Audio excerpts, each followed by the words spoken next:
You're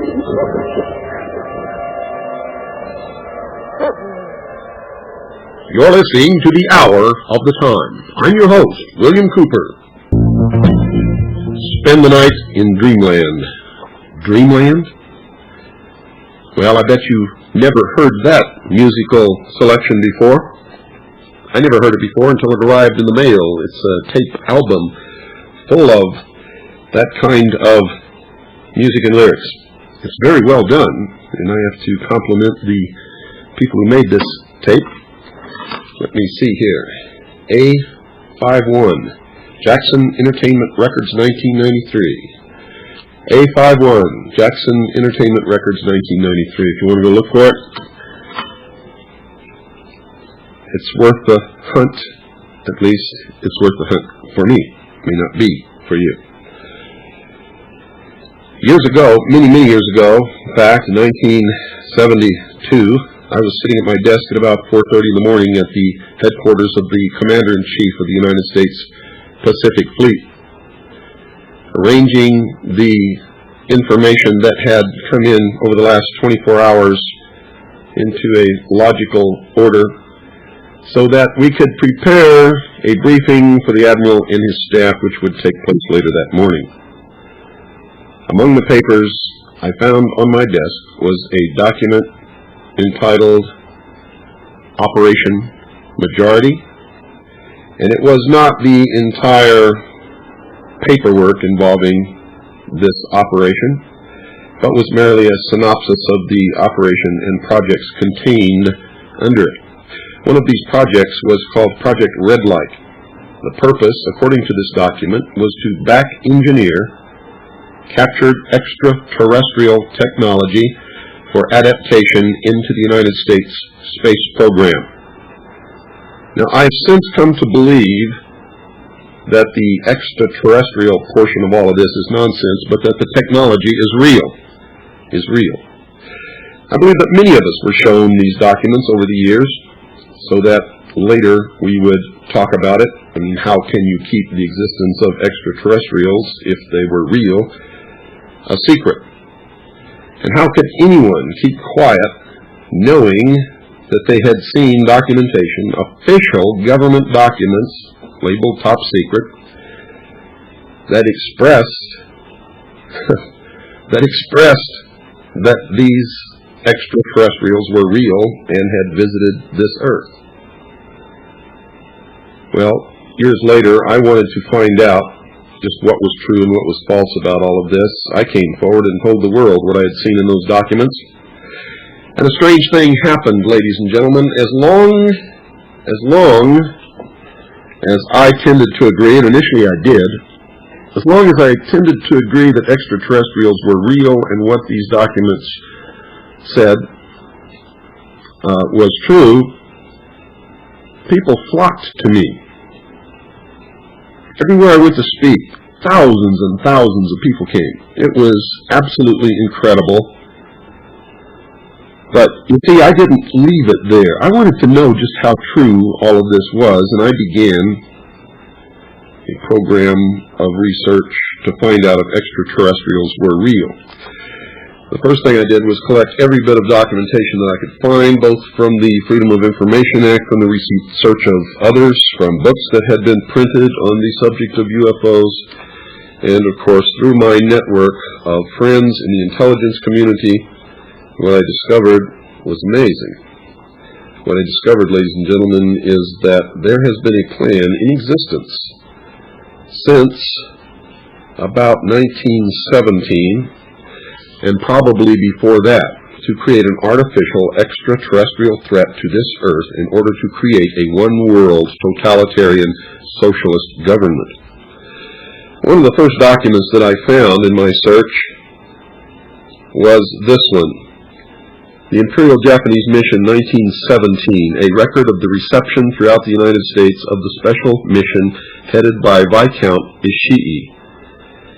And when the Imperial Japanese Mission was in New York City, they had a dinner and some pretty famous people spoke at this dinner. One of them was John Dewey. John Dewey is the father of our failing disastrous public education system. Here's what he said. Listen very carefully. John Dewey, professor of philosophy in Columbia University, who was the next speaker, was listened to with great intentness. He said, quote, "Someone remarked that the best way to unite all the nations on this globe would be an attack from some other planet. In the face of such an alien enemy, people would respond with a sense of their unity of interest and purpose." Unquote. Now, bear in mind, folks, that's 1917. One of the next documents that I found, and I found quite a few, but one that's pretty important, is called the Report from Iron Mountain, the probability and desirability of permanent peace. And I'm going to quote some paragraphs from this report. "Though not yet expressly put forth is the development of a long-range sequence of space research projects with largely unattainable goals. This kind of program offers several advantages lacking in the social welfare model. First, it is unlikely to phase itself out regardless of the predictable surprises science has in store for us. The universe is too big. In the event some individual project unexpectedly succeeds, there would be no dearth of substitute problems. For example, if colonization of the moon proceeds on schedule, it could then become necessary to establish a beachhead on Mars or Jupiter, and so on. Second, it need be no more dependent on the general supply-demand economy than its military prototype. Third, it lends itself extraordinarily well to arbitrary control. Space research can be viewed as the nearest modern equivalent yet devised to the pyramid building and similar ritualistic enterprises of ancient societies. It is true that the scientific value of the space program, even of what has already been accomplished, is substantial on its own terms, but current programs are absurdly and obviously disproportionate. In the relationship of the knowledge sought to the expenditures committed, all but a small fraction of the space budget measured by the standards of comparable scientific objectives must be charged de facto to the military economy. Future space research, projected as a war surrogate, would further reduce the scientific rationale of its budget to a minuscule percentage indeed. Now let's go to another section here. Substitutes for the functions of war. In Section 3, we pointed out that certain disarmament models, which we called conservative, postulated extremely expensive and elaborate inspection systems. Would it be possible to extend and institutionalize such systems to the point where they might serve as economic surrogates for war spending? The organization of fail-safe inspection machinery could well be ritualized in a manner similar to that of established military processes. Inspection teams might be very like armies, and their technical equipment might be very like weapons. Inflating the inspection budget to military scale presents no difficulty. The appeal of this kind of scheme lies in the comparative ease of transition between two parallel systems. The elaborate inspection surrogate is fundamentally fallacious, however, although it might be economically useful as well as politically necessary during the disarmament transition. It would fail as a substitute for the economic function of war for one simple reason. Peacekeeping inspection is part of a war system, not of a peace system. It implies the possibility of weapons maintenance or manufacture which could not exist in a world at peace as here defined. Massive inspection also implies sanctions and thus war readiness. Now, I encourage you to find this book, wherever you can find it. I don't know where you can get it, but find it. It's called The Report from Iron Mountain. And it continues on another page, page 66. Credibility, in fact, lies at the heart of the problem of developing a political substitute for war. This is where the space race proposals, in many ways so well suited as economic substitutes for war, fall short. The most ambitious and unrealistic space project cannot of itself generate a believable external menace. It has been hotly argued that such a menace would offer the last best hope of peace, etc., by uniting mankind against the danger of destruction by creatures from other planets or from outer space. Experiments have been proposed to test the credibility of an out-of-our-world invasion threat. It is possible that a few of the more difficult to explain flying saucer incidents of recent years were in fact early experiments of this kind. If so, they could hardly have been judged encouraging. We anticipate no difficulties in making a need for a giant super space program credible for economic purposes, even were there not ample precedent. Extending it for political purposes to include features unfortunately associated with science fiction would obviously be a more dubious undertaking. Nevertheless, an effective political substitute for war would require alternate enemies, some of which might seem equally far-fetched in the context of the current war system. It may be, for instance, that gross pollution of the environment can eventually replace the possibility of mass destruction by nuclear weapons as the principal substitute for war. Are you beginning to get the message, folks? Poisoning of the air and of the principal sources of food and water supply is already well advanced, and at first glance would seem promising in this respect. It constitutes a threat that can be dealt with only through social organization and political power. But from present indications, it will be a generation to a generation and a half before environmental pollution, however severe, will be sufficiently menacing on a global scale to offer a possible basis for a solution. It is true that the rate of pollution could be increased selectively for this purpose. In fact, the mere modifying of existing programs for the deterrence of pollution could speed up the process enough to make the threat credible much sooner. But the pollution problem has been so widely publicized in recent years that it seems highly improbable that a program of deliberate environmental poisoning could be implemented in a politically acceptable manner. However unlikely some of the possible alternate enemies we have mentioned may seem, we must emphasize that one must be found of credible quality and magnitude if a transition to peace is ever to come about without social disintegration. It is more probable, in our judgment, that such a threat will have to be invented rather than developed from unknown conditions. For this reason, we believe further speculation about its putative nature ill-advised in this context.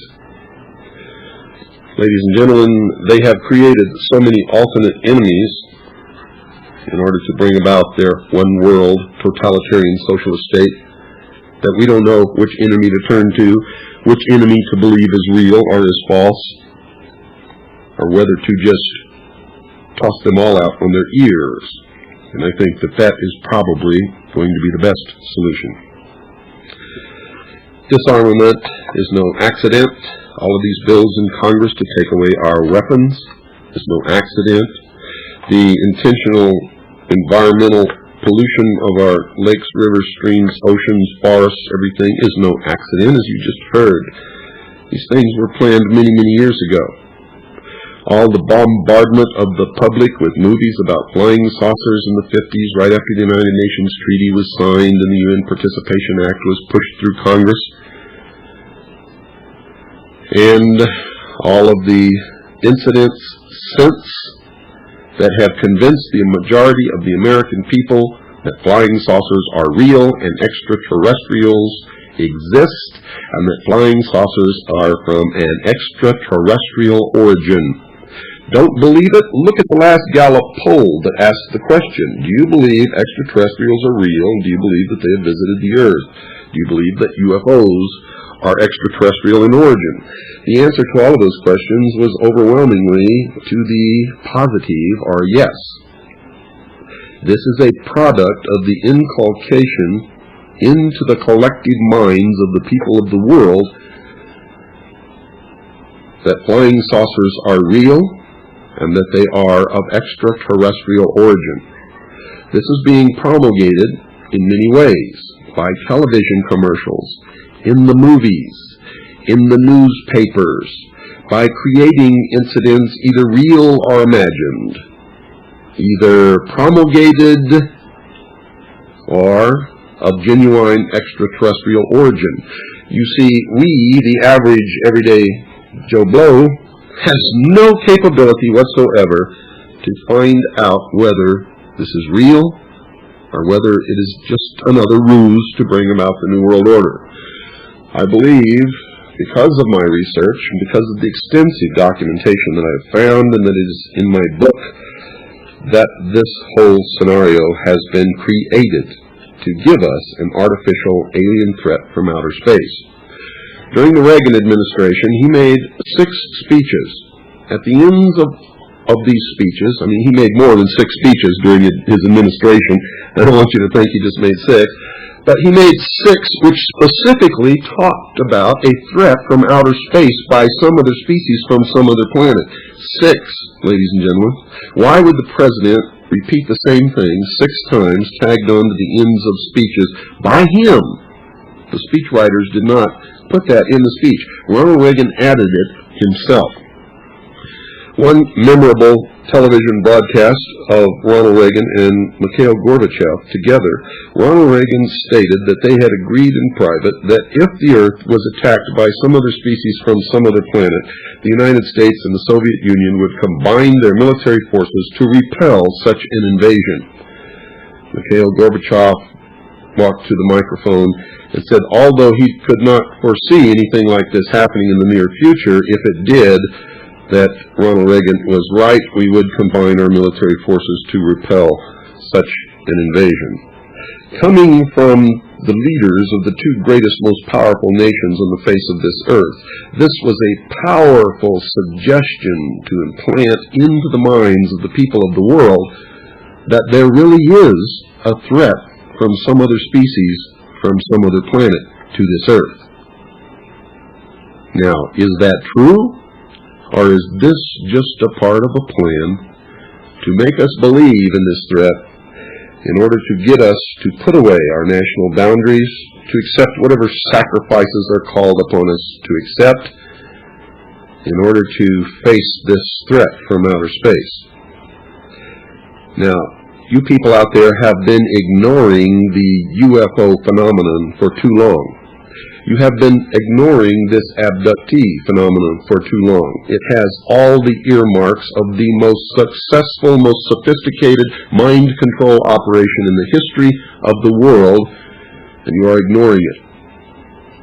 What better way to implement a plan to bring about a one-world government than to create the possibility in the minds of the people of the world that we are being threatened from some other species, from some other planet, and do it in a way that if anybody questions it, or challenged it, or wants to talk about it publicly, that they are ridiculed.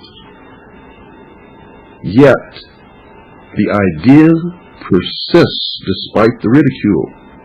And what if, ladies and gentlemen, the government is not keeping anything secret from us? What if, when they tell us that UFOs are no concern to the government or the military because they do not pose a threat to the national security, what if they're telling us the truth?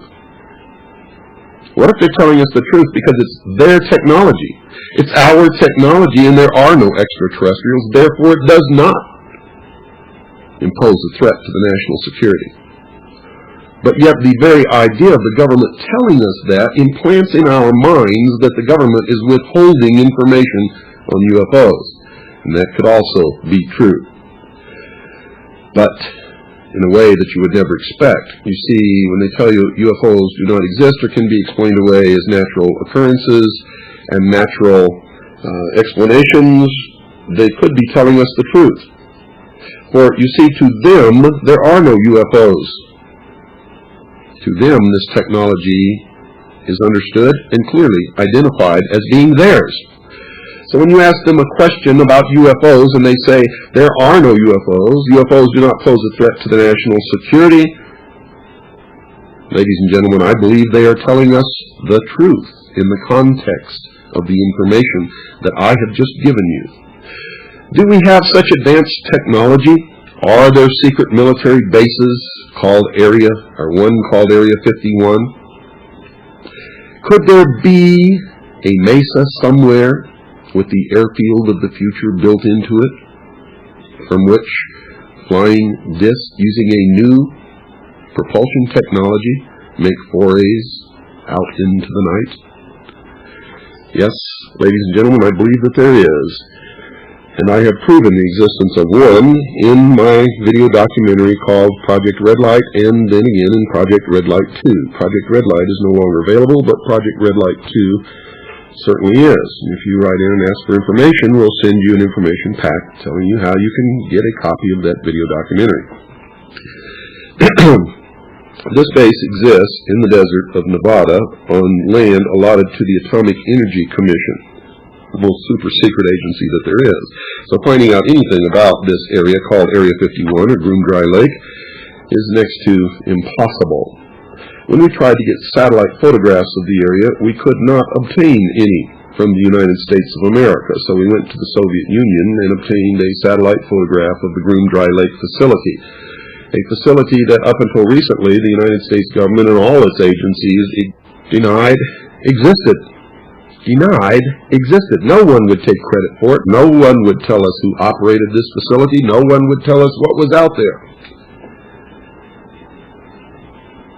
But when we got this satellite photograph from the Soviet Union, there it was, a facility, a runway over 30,000 feet long on a dry lake bed, huge hangars. You can clearly see MiGs and other aircraft on the tarmac. And there is no doubt that it exists. Now, let me read to you something here, folks, that's extremely important, because there is a technology flying in our sky that you don't know about.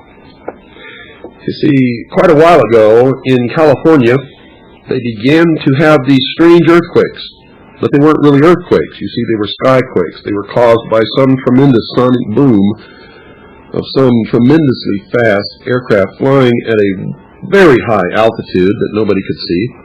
It was tracked by the ground control approach people at the San Francisco facilities as coming from the Nevada desert in the vicinity of the Groom Dry Lake area, and went off their radar screens at the very top of the atmosphere. Now, don't ask me what that means. Did it go into space? Did it disappear? Did it go into another dimension? I don't know, ladies and gentlemen. I don't have all the answers. I just have an awful lot of clues. Now, these sonic booms are measurable on seismographs, the ones that measure earthquakes. I'm holding in my hand a seismic profile of the recent skyquakes, and this was provided by Jim Morey of Caltech to researcher Victor Martinez. The first indicated mark, actually lying under the 610 time marker, is that recorded by the Catalina Island seismograph. The second, slightly before 611, is that recorded by the Mount Wilson seismograph. Careful scaling, folks, of the original printout indicated that the two skyquakes were 52.5 seconds apart. The two recording seismographs, Catalina Island and Mount Wilson, are nominally 64 miles apart. Thus, the vehicle causing the skyquakes traveled the 64 miles at an average speed of 1.219 miles per second, or 4,388.57 miles per hour. At 40,000 feet, folks, the speed of sound is 640 miles per hour at standard temperature and pressure. Dividing 4,388.57 by 640 yields Mach 6.857. It's time to take our break. Don't go away, folks. I'll be right back after this very short pause. Oh, yes. When you're going to wake up. I don't think that you are, folks. I don't think you're going to wake up. I'm beginning to believe that it's not going to happen. Orange County Register, May the 24th, 1993. UFO sightings reported near San Francisco. A dozen people tell of seeing X-shaped craft by Jeff Sklansky, Associated Press. San Francisco. More than a dozen people said they saw a UFO racing across the pre-dawn sky north of San Francisco on Thursday. A strange X-shaped craft with blinking lights that hovered above the hills of Sonoma County before speeding away into the dark. A California Highway Patrol officer who declined to be named and radio station KTOB news director Arlette Cohen were among those who reported spotting the strange craft at about 4:30 a.m. between the cities of Petaluma and Sonoma, about 40 miles north of San Francisco. The sightings came on the heels of reports of multicolored UFOs the size of ping-pong balls crowding radar screens in Sao Paulo, Brazil. The government scrambled jet fighters to intercept the tiny objects, and two pilots said they saw the objects flying nearby. Quote, "I saw these two white lights to the east," unquote, Cohen said, estimating the craft was about 1,000 feet in the air. She said she noticed the UFO when it crossed to the west side of the highway and hovered almost stock still for a few seconds, unquote. Cohen said she was driving to work at her Petaluma station northbound on US 101 and made the sighting shortly before reaching Petaluma. When the craft crossed the highway once again, she said she saw two tiny green lights glowing faintly on the side opposite the two bright white lights. She said she could hear no sound coming from the craft. Quote, "I think I saw sort of a black X silhouette shape," Cohen said. "It was really hard to tell," unquote. An unidentified object described as a large orange X with white lights in the front was seen traveling at a high rate of speed eastbound from Petaluma. Santa Rosa, California Highway Patrol Officer Bill McChristian said of the report from the unidentified officer and several callers. San Francisco Bay Area air traffic controllers said they could not explain the sighting, saying radar screens detected no such object flying over the area at that time. The North American Aerospace Defense Command in Colorado said no man-made spacecraft would have been visible at 4:30 a.m. in Northern California, but that debris from the Cosmos 1683 satellite reportedly re-entered the atmosphere over California more than an hour later at 5:41. Meanwhile, Brazil's Air Force said it has ordered an investigation into the sighting of tiny balls of light that flew through Brazilian skies at 900 miles an hour and evaded Air Force planes sent up to chase them. "We are looking for a technical explanation for these phenomena. So far, we don't have any," the Air Force Ministry's press office said in Brasilia, the capital. The objects were first sighted Monday night by a private plane near São José dos Campos, an industrial city 210 miles southwest of Rio de Janeiro. The Air Force Minister, General Octavio Moreira Lima, said the objects soon were saturating radar and interfering with air traffic. In São José dos Campos and nearby Sao Paulo, Brazil's biggest city. Lima said the Air Force sent up 3 French-built Mirage 3 fighters and 2 United States-made F-5E jets to chase the objects, which he described as multicolored balls of light.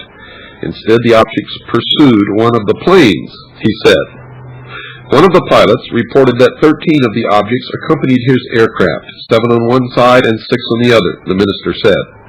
The Air Force jets, which confirmed the presence of the UFOs on their radar screens, reportedly flew after the objects for 3 hours until low fuel forced them to return to base. Astronomer Larry Brown of the Hayden Planetarium in New York on Thursday did offer one possible explanation. It may have something to do with the recent passage of Halley's Comet.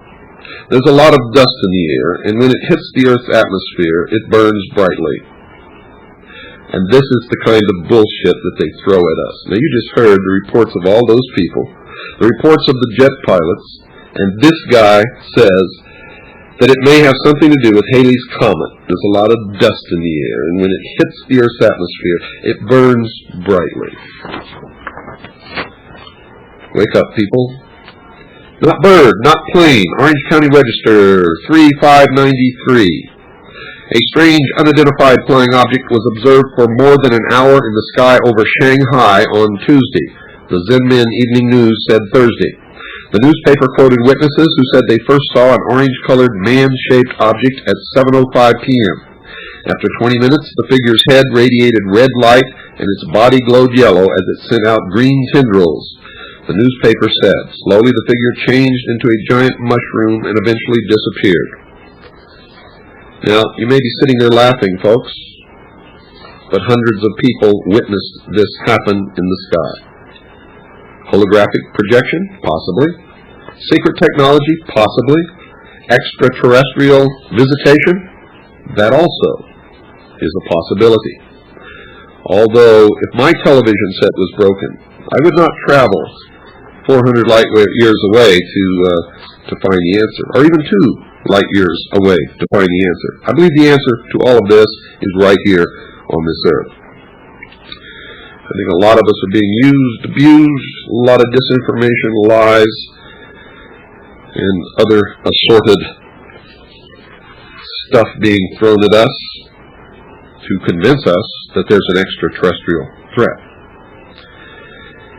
Here's from the Daily Pilot, 5/24, looks like 1986. Pilot pursued pulsating lights, Brasilia, Brazil. An Air Force pilot confirmed Friday he had chased UFOs he described as pulsating colored balls of light over the skies of southeastern Brazil early this week and said they couldn't be anything now existing. Lieutenant Kleber Caldas Marino, 25, said he pursued but could not catch the flying objects, first sighted in the southeastern city of São José dos Campos on Monday night. It was a pulsating light, red and white, mostly white, Marino said at a press conference at Air Force headquarters in the capital. It was not a star, it couldn't have been another plane, it couldn't be anything now existing, he said. The pilot said his United States-made F-5E fighter approached to within 12 miles of one of the objects, but had to turn back because he was running low on fuel. Captain Marcio Jordal, 29, another F-5E pilot, said he saw a red light that didn't vary but evidently was moving. I got to within 25 miles, but I couldn't go any faster. Visibility was great. There were no clouds or other aircraft traffic. The objects were picked up on radar screens in 3 states in southeastern Brazil, the Air Force said. Here's the Daily Pilot, page A4, May the 23rd, 1986. X-shaped UFO seen by several above Bay Area. San Francisco, more than a dozen people said they saw a mysterious UFO racing across the pre-dawn sky north of San Francisco on Thursday, and on and on and on and on and on. Here is Brazilian jets chase multicolored UFOs, Rio de Janeiro, Brazil, multicolored UFOs the size of ping pong balls, and on and on and on and on. 8/14/86, the Orange County Register, man-made object probably caused mysterious light. The mysterious light seen in the sky in the eastern third of North America coincided with a meteor shower, but some astronomers say it probably was made by a man-made object such as a satellite. The light, described as a pinpoint, a spiral, or a glowing cloud, was seen from Louisiana to Canada about 10 p.m. Eastern Daylight Time Tuesday. A Canadian scientist said the light was sparked by debris from an unidentified satellite. Paul Oles, the director of the Buell Science Center in Pittsburgh, agreed that the lights probably were caused by a man-made object. He speculated the lights came from a release of gas from a satellite orbiting the planet. But Ronald Stoner, physics and astronomy professor at Ohio's Bowling Green State University, said he suspected the display was caused by the meteor shower. Workers at space facilities all confirmed that no satellites were launched Tuesday. And we could go on and on and on and on for hours and hours and hours and hours and hours, but we're not going to do that, ladies and gentlemen. Now, I went to the desert, have been going for many, many years, out to the area known as Area 51, Groom Dry Lake. For a lot of years that I went, I could climb to the top of the Groom Mountain and look down, or any of the mountains around the area, and look down and watch these craft fly up the valley to the north from the test site. The United States Air Force, apparently realizing that many of us were doing this, made an illegal land grab. They literally stole the land and put it behind signs that said military installation, keep off. And it cited the National Security Act of 1954 as authority to do this. Well, that was taken to court by many people who owned part of that land, had mining claims, and most of it was public land belonging to the Bureau of Land Management. The true reason for confiscating the land never came out in court, and all of that documentation was classified and only viewed by the judge in chambers. So the public still doesn't know why they did that. Ostensibly, it's to protect secret projects from the scrutiny of foreign nations. And those of us who've really studied this veil of secrecy know that it's really to keep a secret from the American people. Because our greatest enemies have the capability to look down on it and record everything that happens there by satellite, and have had that capability for many, many years. Nothing happens there that is secret from any other government that has the capability to put a satellite in orbit and look down upon the earth. So the ruse that it was to hide it from the Soviet Union is a lie. The truth is that they're hiding it from the United States citizens, whatever it is that goes on there. Now, I've gone out there many times, and you can go too, but I advise you to be very careful. Don't go any place except where I tell you on this program right now, and you'll be safe and you won't get in any trouble. Take Highway 93 north from Las Vegas.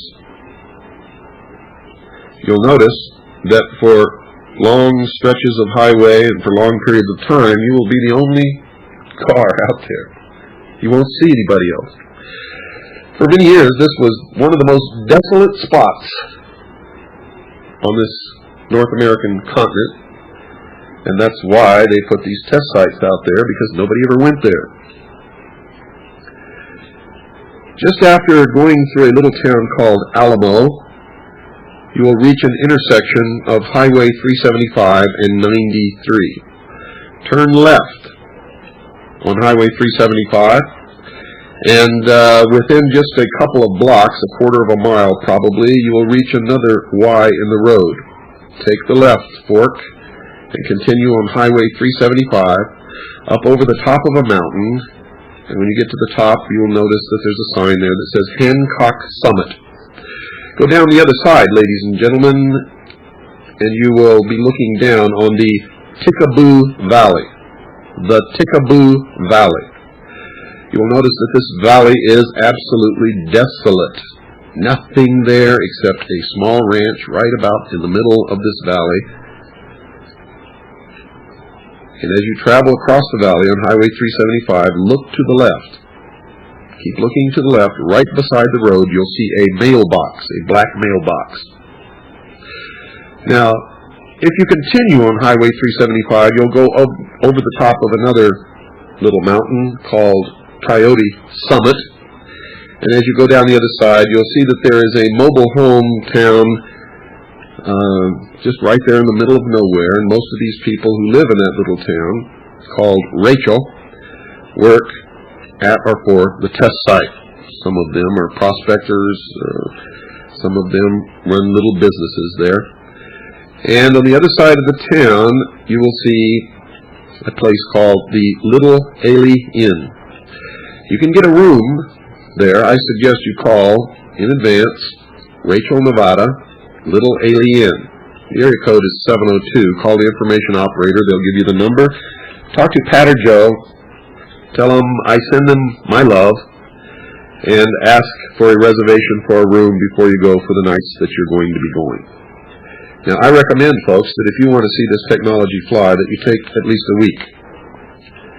3 days at the least, because you don't know when they're going to fly these things, and nobody does either, and don't listen to these rumors that they always fly on Wednesday night or Friday night, or at 4:15 in the morning. You can always see it, because that is a crock. It's not true. You'll be lucky if you see it, but the longer you stay, the more apt you are to see this technology actually flying in the air. You're going to have to sleep during the daytime and go back to the mailbox at night. Park at the mailbox alongside Highway 375. Don't touch the mailbox. Don't poke holes in it. Don't try to open it. It belongs to Steve Medlin, who owns the ranch in the middle of the valley. You wouldn't like someone tampering with your mail or your private property, and I can tell you for a fact that Steve isn't going to like it either. Don't bother Steve at the ranch, and don't go anyplace else except that mailbox. Now, you should have a map of the Nevada area which shows the location of Groom Dry Lake. Standing at that mailbox, get out your map, look for the direction from that mailbox where you can find Groom Dry Lake, and just look in that direction with, you'll need a set of good high-power binoculars, and if you're going to take photographs, you'll need good quality telephoto lenses. Now, folks, if you got the time, you go sleep all day, you go spend all night at that spot. Don't go to sleep, because the minute you go to sleep, they're going to fly that craft. Believe me. It's happened to me many times. If you go in the wintertime, it's extremely cold at night on the desert, well below freezing. Make sure that you take plenty of warm clothing. Now, if you don't go anywhere else but the places that I've just told you, you will not be in any danger, you will not have any problems, you will not be hassled by any law enforcement people or the goon security from Wackenhut who patrol that BLM land there where they have no authority. But if you go off the main road and you go toward the test site, even though you're on public land, these people have been known to be very intimidating. They like to wave guns around, and sometimes they have confiscated people's cameras and threaten them with arrest and all kinds of things. One thing you must understand, they have no authority outside the boundary of the test site. And if you know this and you stack up for your rights, the only thing that will happen is they will call the local sheriff, who will come out from Alamo, and he will ask you politely not to antagonize the security force and stay out of that area. And if you're listening to me, you won't go in there anyway, okay? When we go wherever we want to go, as long as we stay out of the bounds of the test site, because we know how to deal with these people. We know our rights. We carry a copy of the Constitution and the Bill of Rights with us. We make extensive preparations before we go, telling people what our itinerary is. We send sealed letters of our itinerary and our intent to the Lincoln County Sheriff and to all of the news media in the state of Nevada and in our home state. We protect ourselves. Now, I don't know if you know how to do all of that. If you do, then we strongly suggest that you use these techniques. If you don't, then as long as you do exactly what I've told you to do and nothing else, you will not get in any trouble. Now, watching these disc-shaped craft fly in the sky is an incredible experience. And if you can't take the trip, ladies and gentlemen, we have a video which is, I believe, about an hour and 41 minutes long, which shows you the entire area. We have filmed on videotape these craft flying in the air at night, sometimes with helicopters flying around them, and they make the helicopters look like ants next to a cow. They're huge.